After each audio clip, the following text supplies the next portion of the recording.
दुनिया के लिए वो एक नाम था, लेकिन अपने लिए सलाहुद्दीन सिर्फ एक सिपाही था। सिपाही जो अपने दीन, अपने वतन और अपनी कौम का कर्ज चुकाने निकला था। उसकी जवानी का दौर शुरू हो चुका था, लेकिन ये जवानी ऐश और आराम में नहीं गुजरी। ये गुजर रही थी तलवारों की चमक, घोड़ों की ताप और जंग के धुएं में। मिस्र के मैदान, दिमश्क के किले और शाम के बाजार, हर जगह सलाहुद्दीन का जिक्र होने लगा था। उसके बाप नजमुद्दीन अय्यूब ने बचपन से ही एक बात समझा दी थी, बेटा, मर्द का काम अपने लिए जीना नहीं, अपनी कौम के लिए मर जाना है। और सलाहुद्दीन इस नसीहत को अपने दिल पर लिख चुका था। उस वक्त सालिबियों का जुल्म चरम पर था। कुद्स, जो मुसलमानों का दिल था, उनके कब्जे में था। मस्जिद अक्सा पर सलीबी परचम लहराता था और हर नमाज पढ़ते वक्त सलाहुद्दीन का दिल फट जाता था। एक रात चंदनी के नीचे उसने अपने दोस्त से कहा, मैं अल्लाह को क्या जवाब दूंगा जब वो पूछेगा कि अक्सा का परचम क्यों गिरा रहे।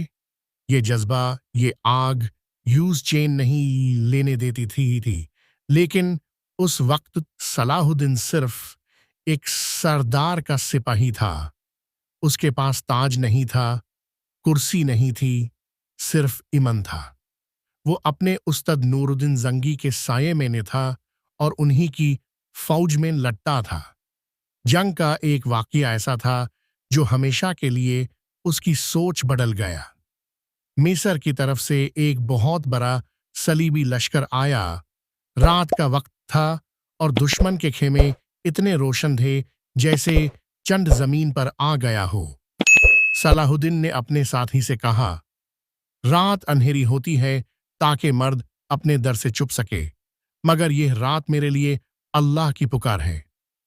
उसने हमला किया। तीरों की बरसात, तलवार की चमक और अल्लाहु अकबर के नारे। दुश्मन टूट गए और इस जंग के बाद सलाहुद्दीन का नाम सिर्फ एक सिपाही का नहीं, एक कायद का बन गया। नूरुद्दीन जंगी ने उसकी इस्तेहकाक पहचानी और जब मिस्र में फतेमी हुकूमत कमजोर हुई, नूरुद्दीन ने सलाहुद्दीन को वहां भेजा। सलाहुद्दीन ने सिर्फ जंग नहीं लड़ी, उसने लोगों के दिल जीत लिए। मिस्र की गलियों में लोग कहते, ये आदमी तलवार भी चलाता है और रोटी भी बांधता है। वो मस्जिदों की आबादी बढ़ाता, गरीबों के लिए खाना रखता और कुरान की तलावत करता। उसकी शफकत और सख्ती एक साथ चलती थी और धीरे धीरे मिस्र का अवाम उस पर जान देने को तैयार हो गया। फिर वो दिन आया जब सलाहुद्दीन ने फतेमी हुकूमत का खत्मा किया और मिस्र को अब्बासी खलीफा के ज़रीए सयाला दिया। अब वो सिर्फ एक सरदार नहीं, एक सुल्तान बन गया था। लेकिन सुल्तान बनना उसका मकसद नहीं था। उसका मकसद था कुद्स का परचम वापस लाना। सलाहुद्दीन ने अपने हुकूमत का हर दिन इस मिशन के लिए तैयारी में गुजरा। उसने फौज को मजबूत किया, नए किले बनवाए और एक एक शहर को सालिबियों के खौफ से आजाद कराना शुरू किया। एक दिन अपने सिपाहियों के सामने उसने कहा, मैं तुमसे जंग का वादा नहीं, जन्नत का वादा करता हूं। लेकिन जन्नत का रास्ता कुछ से गुजरता है।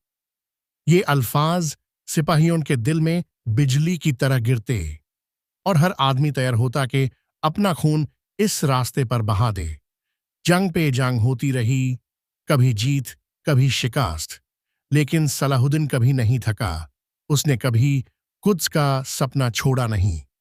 और एक वक्त ऐसा आया जब सालिबियों का सबसे बड़ा सिपा सलार रेनल दे शतिजियों उसके सामने था। वो आदमी जो करवन लूटता और हजियों को कत्ल करता। सलाहुद्दीन ने उसे अपने हाथ से मारा और कहा, ये अदालत है, इंतकाम नहीं।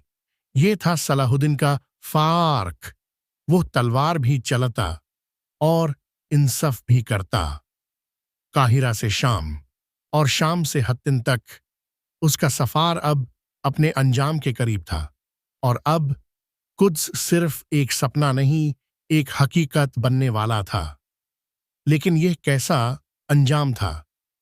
اس سفر کا آخری میدان کیسا تھا؟ اور کیا مسجد اقصیٰ پر دوبارہ اللہ اکبر کی گونج اٹھی؟ یہ ہم جانیں گے قسط 3 میں۔ فالو کریں، سبسکرائب کریں، شیئر، کامنٹ، شکریہ۔